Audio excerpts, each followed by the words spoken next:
प्रेरणास्पद कथा YouTube channel पर मैं धनंजय जैन आप सभी का हार्दिक स्वागत करता हूं। दोस्तों, एक पेट्रोल पंप पर एक वृद्ध गाड़ी को साफ करने के लिए आता है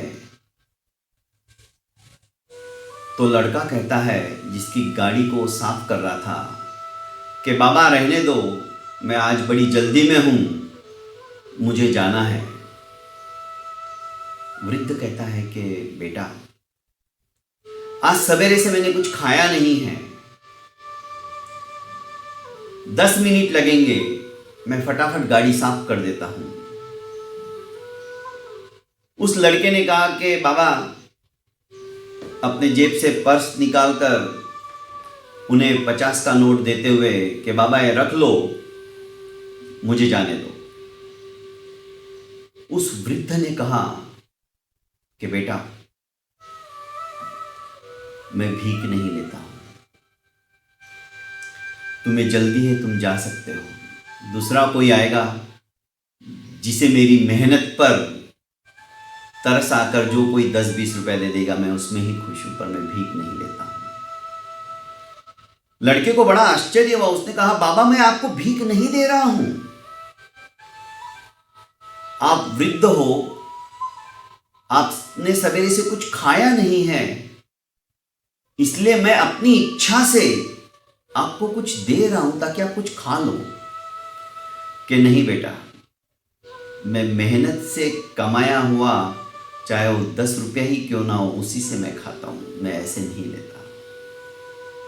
लड़के को बड़ा आश्चर्य हुआ और उनके स्वाभिमानता को देखकर हृदय गदगद हो गया। वृद्ध मुंह मोड़कर दूसरी तरफ जाने लगा, जो कि दूसरी गाड़ी आ गई थी। अपना अंगूछा उसी कपड़े से वो साफ करते थे, धूल मिट्टी। लड़के ने गाड़ी साइड में लगाकर उस वृद्ध का पीछा किया।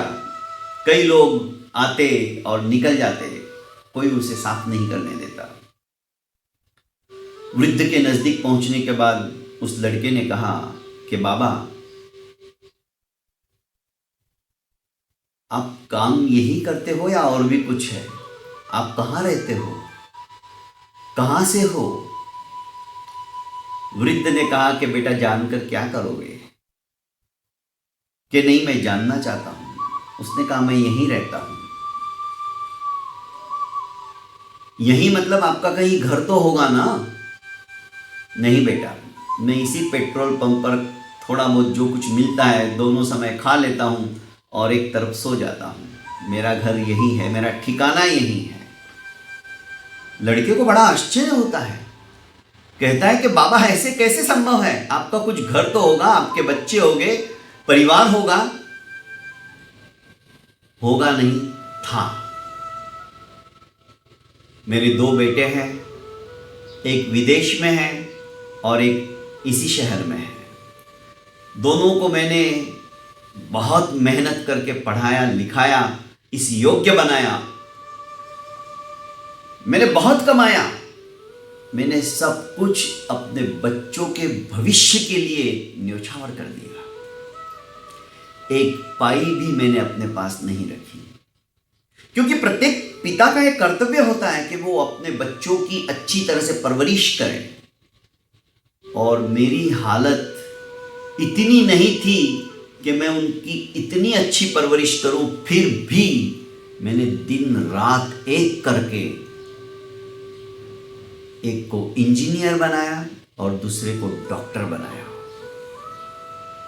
इंजीनियर बेटा मेरा विदेशों में है, अरबों खरबों की उसके पास भी संपत्ति है, और इस शहर में जो रहता है बेटा, वो भी नाम है आज उसका। क्या मैं उनका नाम जान सकता हूं? कि बेटा, जानकर क्या करोगे? बस आज इस शहर के अंदर उस डॉक्टर का नाम लोग बड़ी इज्जत से लेते हैं, वही मेरा बेटा है। तो आपकी ये हालत क्यों? कि बेटा, मैंने उनको पढ़ाने लिखाने में और इस योग्य बनाने में ही अपना सारा जीवन यापन कर दिया, पर मैंने उनको संस्कार नहीं दिए। आज संस्कार दिए होते तो मेरी ये हालत नहीं होती। बस इस बात की खंत मुझे है। हम भी हमारे बच्चों को डॉक्टर बनाएंगे, इंजीनियर बनाएंगे, बड़ा व्यापारी बनाएंगे।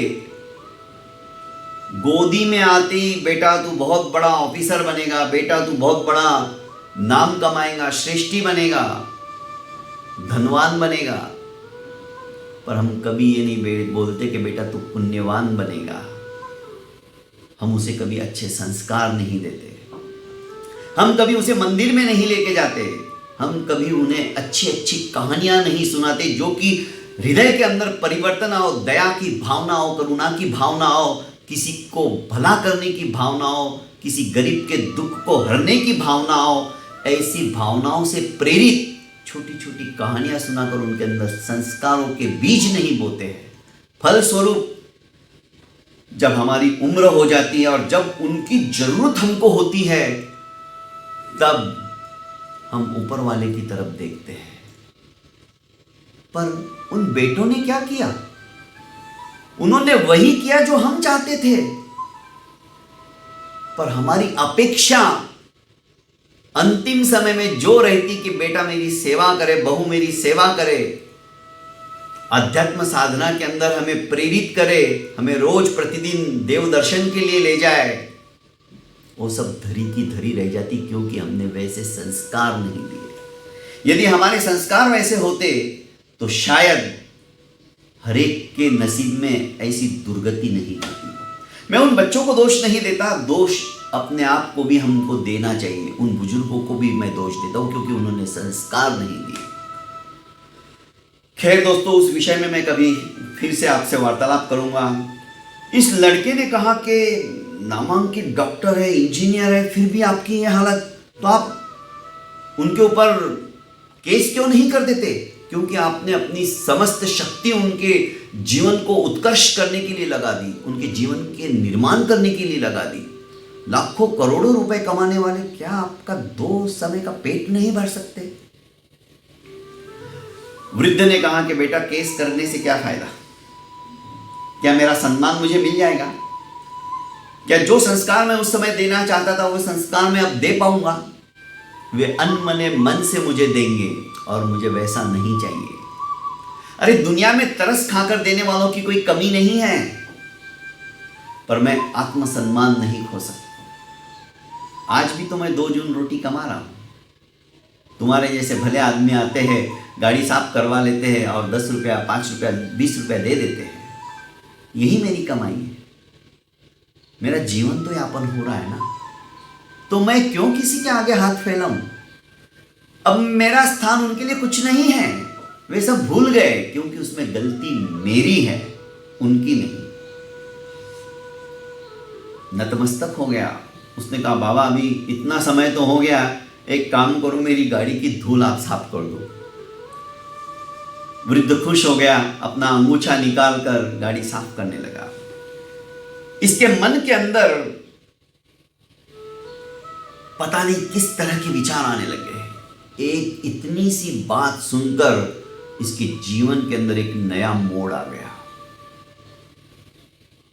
अपने बच्चों की परवरिश के साथ साथ उनको संस्कार मैं भी आज से देना शुरू करता हूं।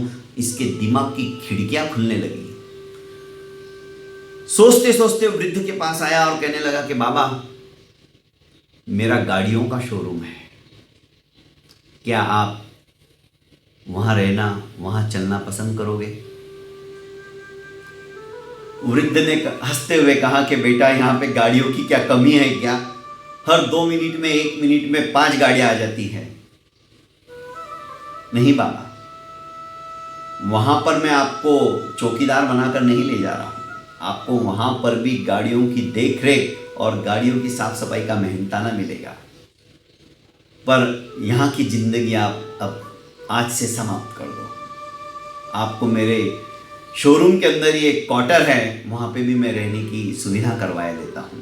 और अपनी ही गाड़ी के अंदर उस वृद्ध को लेकर यह लड़का चला जाता है अपने शोरूम के अंदर। दोस्तों, आगे किस तरह से उस वृद्ध की सहायता करने के पश्चात ऊपर वाला इसकी सहायता करता है और इसके 1-2 नहीं 50 शोरूम अलग अलग देशों में, विदेशों में और धन संपत्ति का अपार मात्रा में अभ्युन्नति के साथ साथ बढ़ोतरी होने लग जाती है।